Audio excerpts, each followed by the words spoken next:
Hey, dope people. It's Adam, your dope guy. Man, I really want this to be a positive channel. Um, I want to push kindness and empathy and all that stuff, but um, right now, again, this is still kind. There are some people who have lost their minds. We have to acknowledge that there's people in our lives, people that we know that have completely lost it. They feel like they're under threat all the time. It's crazy. They're not. No one's coming for your pension. No one's coming for your savings. Um, we're just not. Um, Pensions and savings are off limits. What we want to go after is wealth and the horrors that wealth um, wealth has done. So uh, it's just I don't know where I'm going with this, but basically, it's very tough to push kindness and an empathetic viewpoint nowadays because I'm going to say some things today that'll probably uh, have pushback or stuff. I'm gonna name drop a couple YouTubers and stuff today and tag it in the description. That'll probably invite some vitriol as well. But bring it on. I don't care. I have a little bit of shit talk on the internet does not bother me. I have had people in my face. So bring it. I got screamed and yelled at and accused of being racist, and then this lady's husband calls up and wants to kick my ass afterwards. This is all at work. All that happened is I have object permanence issues because of my autism. So if it sucks, it really sucks. You're constantly like, why is everything out? Because that way I can find it, right? So I can see it. And I know it's there. If it gets put away, it's gone. It might as well never existed. So, I realize now all those things that I left unattended and undone is not because I was lazy or didn't want to do it. I have great intentions to do stuff, but if it's put away and out of sight, it's out of mind. As sucks. It sucks. So this lady was short. And she was about 5'3". Um, there was another person in the store to my right. She was on my left, and I was kind of back a bit. And we have this like tall um, drawer cabinet thing where we store the product, and she was behind that. I couldn't see her, and so I was dealing with one customer. They left, and then I went to the person to my right because that's all I could see, and then I started helping her, and then short queen decided to go, hey, what about me? And I'm like, oh, I'm so sorry, I didn't see you. And then she said, it's because I'm racist. I'm like, no, it's because I didn't see you. I like, you acknowledged me before. I'm like, I know like it's I'm sorry. Like I'm almost done with this person. Can I, I'm really, really like, I was going to give her a discount, the whole thing. I was going to smooth it all over, but no way was that happening. This lady all of a sudden was on a mission to yell and scream at me and to make me lose my job because I made a little mistake. That was insane. I had to close the store for a good half an hour just to calm down. I didn't engage with her as best I could. I just told her to get out of the store. I just repeated that. I just stood there, looked up, didn't make eye contact. Don't make eye contact. They're feral. and and she was wearing. By the way, this woman was wearing a Canada shirt, like a Canada branded shirt, like a jersey. He was insane. So, yelling at me that I'm a racist, that I'll lose my job, I'll get my ass kicked, and I just told her leave the store, leave the store. Then 20 minutes, 10 minutes later, I get a phone call. It's the husband. It's just it's insane. I have no support from above, none.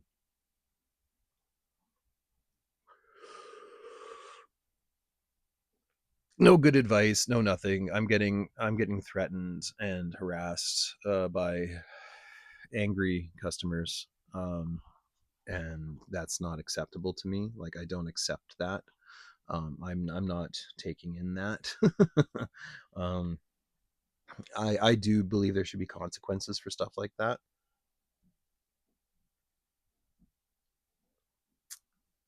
I don't know what can be done about my object permanent issues, permanence issues. Well, I do know.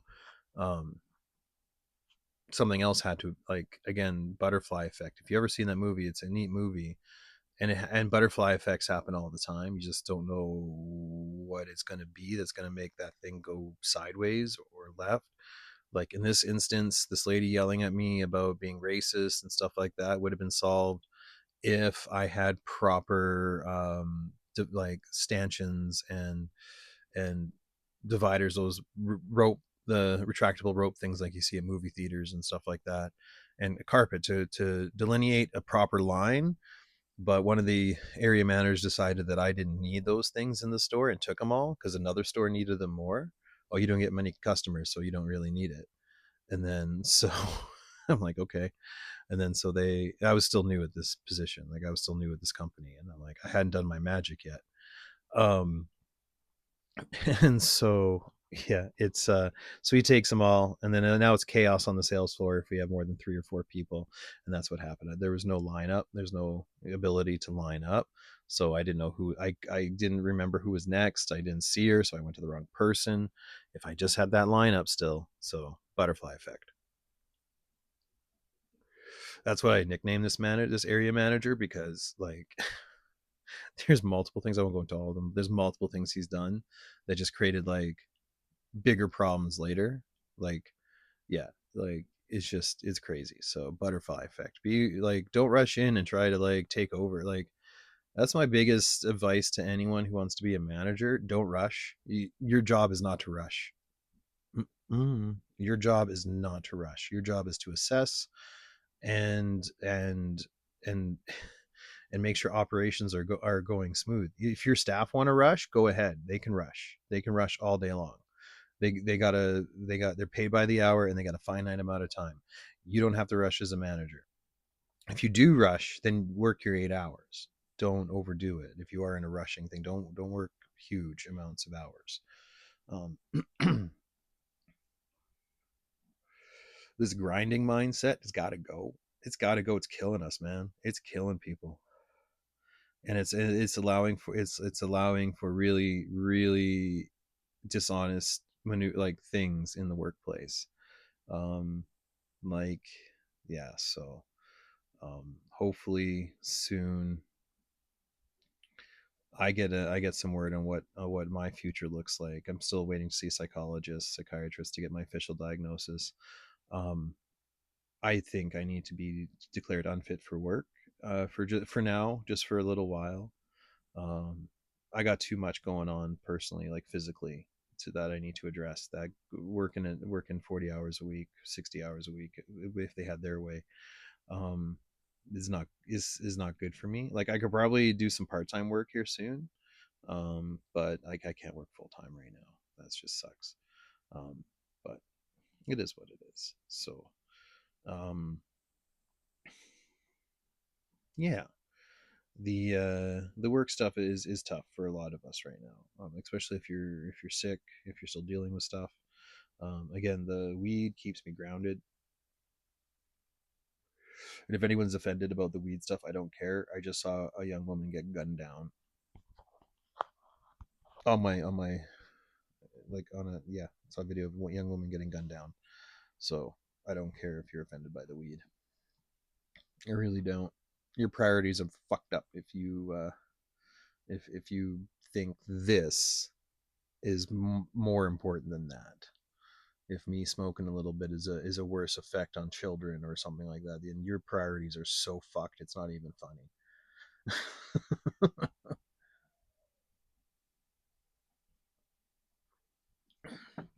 Legalization and good regulation keeps it out of the hands of kids. It does. There's better measures to keep it out of the hands of kids. There's better repercussions. If legal weed is found in possession of a child, then parents and stuff can be held accountable. They can be. So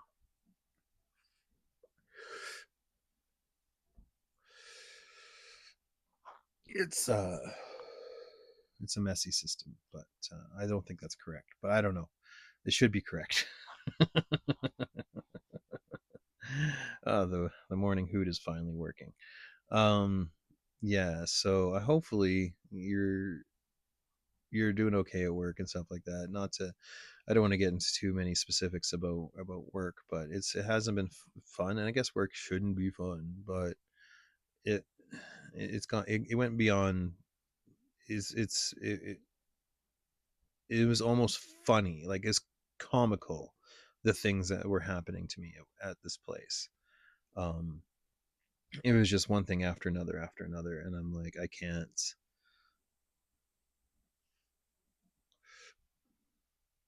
handle that anymore. Like now I know why people have a problem with me, because when I can see through their bullshit, it turns into an argument, right? Like I'm just going, I don't. What do you mean? What do you mean? I don't understand. I don't understand. And then like,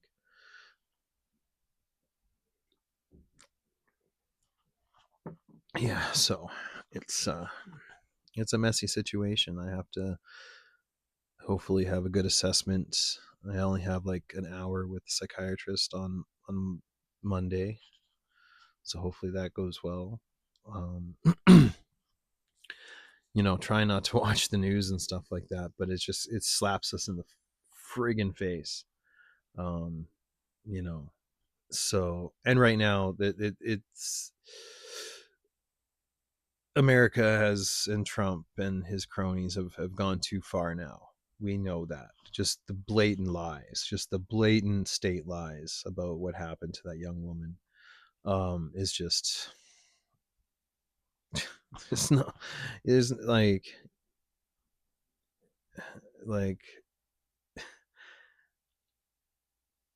studied World War II and the crazy shit that happened during World War II, and what the SS and the Gestapo and like all that, the secret police and brown shirts and everything like that, what they got up to.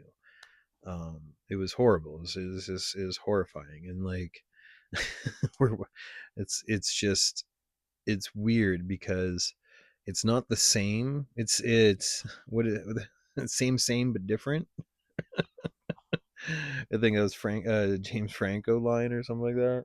Same but different, because it is the same but is very different because it's more insidious. It's um they they're building files on every American citizen, right? So it's fucking crazy. It's maybe even us too in Canada. I don't know. I don't know what Mark Carney's fucking allowing. Hopefully there's a bit more regulation and control on it in Canada. I got to find out. I think that's going to be some of my homework, is finding what's going on in Canada. I know what's going on in the U.S. It's not pretty, but you got a guy like Mark Carney, and I voted for the Liberals. And the only reason why I voted for the Liberals is not because of a party loyalty or anything like that. I didn't hate Justin Trudeau. I didn't like him. I didn't hate him. It was a waste of energy hating a politician. Um, I don't hate or love politicians. I like them or don't like them. That's about it. I like them or don't. Um, some things I can overlook, some things I can't. Uh, Trudeau, it was a very mixed bag, right? Like he legalized weed, and now he's dating a pop star. So like again, I call that in my books that's a little gangster, but whatever, whatever. Maybe it's not gangster to legalize weed and fuck Katy Perry. I don't know what to tell you. It's just he got out when it was time, and that he it was a smart move. If you understand politics and stuff like that, it was a very smart move, especially timed with Trump and his win. And oh man, that was just like they just handed it to the Liberals, Trump and Trudeau stepping down. Because again, the only reason why Trump doesn't like Trudeau is because his daughter and wife wants to fuck him, or has. Who knows? Who knows what shenanigans these people get up to? It's all fucking. What's that movie? Oh fuck, with all the masks and the weird fucking. That one. That's what it's all about. Um. Oh, what is it? God damn it. Someone put in the comments. I'm having a stoner meltdown moment here. Not a meltdown, but like eyes wide shut. There we go. Eyes wide shut. Thank you. Thank you, whoever yelled it at me. It's some real eyes wide shut shit happening out there, and I don't know who the fuck isn't involved. I'm just gonna assume anyone who's in the club is involved. If you're not involved directly, you know about it and you're not saying anything.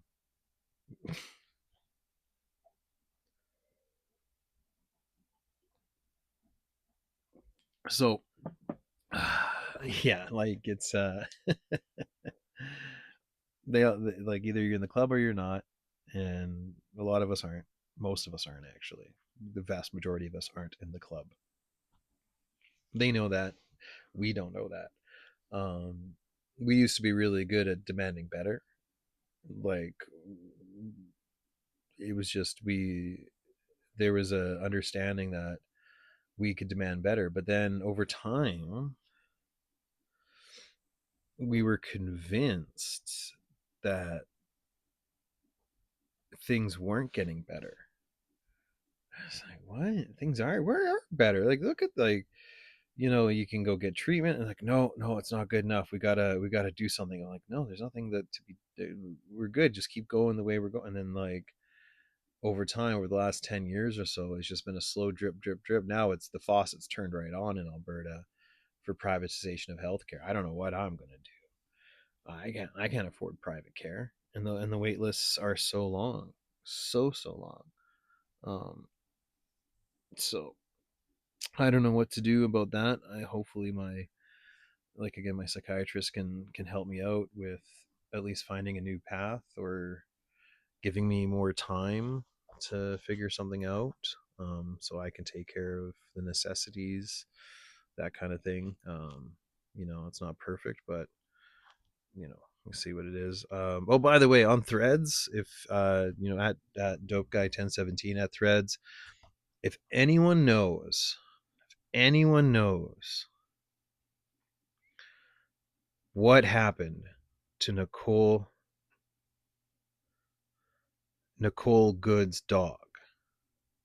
So if you're not up on this, they the footage from the murderer, uh, Jonathan Ross, was released, um, and in it there was a shot of a dog in the back seat of the car, and he came around, so the dog was on the passenger side. And I know after she got shot, accelerated and the car crashed. And I'm just hoping the dog is okay. So if anyone knows if Nicole Good's dog is okay, please comment and let me know. You can go to Threads, again, Adam at Dope Guy 1017, or comment below what happened to Nicole Good's dog. Um, I really want to know. I know it's all a tragedy. It's a big mess. It's craziness. But I saw that sweet face, and I'm like, oh my god, I hope the dog's okay. And I can't get that out of my head. Like I know what happened to the humans. The wife is okay, right? The kids are okay, but that dog, he's just an innocent dog, right? So I hope the dog's okay. Please comment below, because let's be honest, that fucking it's run by Nicole. Whatever. The dog killer. It is run. That agency is run by a literal dog killer. So this is why I'm so concerned, because there's a history of them not being kind to animals, and so yeah, please let me know what happened to Nicole Good's dog.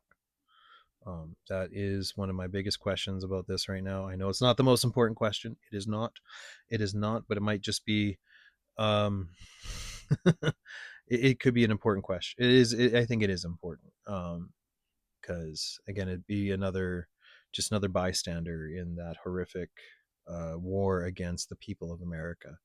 That's what it is now. The state has gone to war with their people. Um, they're a third world country now. It's insane. So as long as like hopefully there's still hope there, because if the dog's okay, then there's still some hope. But what's her the dog killer? Who cares? Let's call he's the murderer and she's the dog killer. What happened to Nicole Good's dog? Hopefully the puppy's okay. He was a big boy. He looked like a big guy. So hopefully he handled the crash okay. But some of those big guys, they can run into problems if they get bumped around too much and stuff. So um, hopefully he's okay. Um, and if you know what happened to Nicole Good's dog, or even the name of the dog, anything, please let me know. Comment below. All right. Well, that's it. A little bit of ramblings. I just really wanted to get that dog thing out because yeah, it's crazy. It's just the most craziest thing. Like, again, I'm old enough to remember Rodney King and Columbine, and oh, it goes on and on and on and on. Remember waking up September 11th, 2001, my mom telling me what was going on, and I what? So, I like been exposed, like my generation, we it's been a violent one, absolutely. So, and it just seems to be getting worse and worse and worse. Obviously, invasion of other countries and ignoring sovereignty. I'm in Canada, I'm in Calgary, and in Calgary, actually, before I leave here, um, these separatists are having an event at the BMO Center. What the fuck? It's not listed on the event schedule or anything. Like, it's very quiet, very private. So what the fuck? These separatists are having uh, an event at the BMO Center. You have to Google a little bit to find the dates and stuff like that. It's pretty soon. But they're sick. These people are sick. Luckily, there's a minority of them. We just have to encourage the people who aren't engaged, who hate politics. I know you hate politics, but voting isn't politics. Voting is just a civic duty. That's all it is. You're not getting political. You're not getting political. You're just casting a vote. Um, Politics is the mechanisms and stuff that drive the engine of it and blah blah blah. But you don't have to get into that. You don't. You just have to pick up a newspaper or something, or just go to one of the many websites that are out there. They'll ask you a few questions. They'll tell you where you lean and what vote you should do, and that's it. That's all you need to worry about. It's not complicated. It's very easy. Um, it doesn't take much time. You get time off in Canada. You're allowed to go. They can't stop you from going. So if your employer is saying no, you get time to go vote in Canada. So, and that's still a thing. So a lot of elections coming up here soon, especially in Alberta. And the last one sucked because, like, the worst party got in because not enough people came out to vote. Granted, didn't have really anything to vote for. Um, Thankfully, Nenshi is a little bit better at rallying people. He seems to have a bit more anger involved, which is good. You with what Danielle Smith um, is doing to this province, when her party is doing to this province, is criminal. It is just criminal. They're taking away rights. They're doing all kinds of horrible things. So yeah, so Danielle Smith, and then, like, yeah, the separatist movement. It's crazy. It is absolutely insane what is going on in Alberta right now, and what's going on in America and the world. I want to keep it dope. Hopefully, you are. Don't let this shit get you down. Go do something. Go. Me, I really want to get out. Like, my wife and I wanted to go to the zoo lights at Calgary Zoo. Is amazing. If you ever get to go to it, go do it. We love going to community stuff. We love getting out. Unfortunately, I keep on breaking bones. Broke a toe. I have been told I am not to do much of fucking anything today because of the broken toe. So I'm gonna sit here and rant and rave on YouTube, um, get high, get stoned, and feel grounded. That I might have some broken bones, but still got the roof over my head. Still got my hobbies. Still, I'd say my health, but at this point, that's a mixed bag. I got most of it. I got most of it. It marks a year of quitting smoking, quitting vaping. Done a whole year of it. No pouches, no nothing, no nicotine for a year. I'm not even going to call it a slip up. It's just I had a couple puffs. They were glorious. A few weeks ago, I got really drunk with some Irish people, and he handed me his vape, and I didn't say no. I just like, yep. Me. Got zooted for a minute, got a little nauseous, not too bad, but it was great. So just over a year of non-smoking. But just to recap, try to be kind to each other. What happened to Nicole Good's dog? If you know, please put in the comments, share that shit. So you can either go to Threads at Dope Guy 1017 or here at Dope Guy 1017. I think that's all I have for handles. I don't do Twitter. I boycott Twitter. I won't go. I know a lot of YouTubers and newsy people use Twitter to get their news. I'm fine not doing that. You can still find out what's happening in other places. I don't need Twitter. I don't need that Nazi hellhole interrupting my day. So I just, if I know myself, I would just get into arguments and so I'd be very negative and stuff like that. So yeah, please let me know what happened to Nicole Good's dog. Threads or here. Anyways, love you guys. Keep it dope.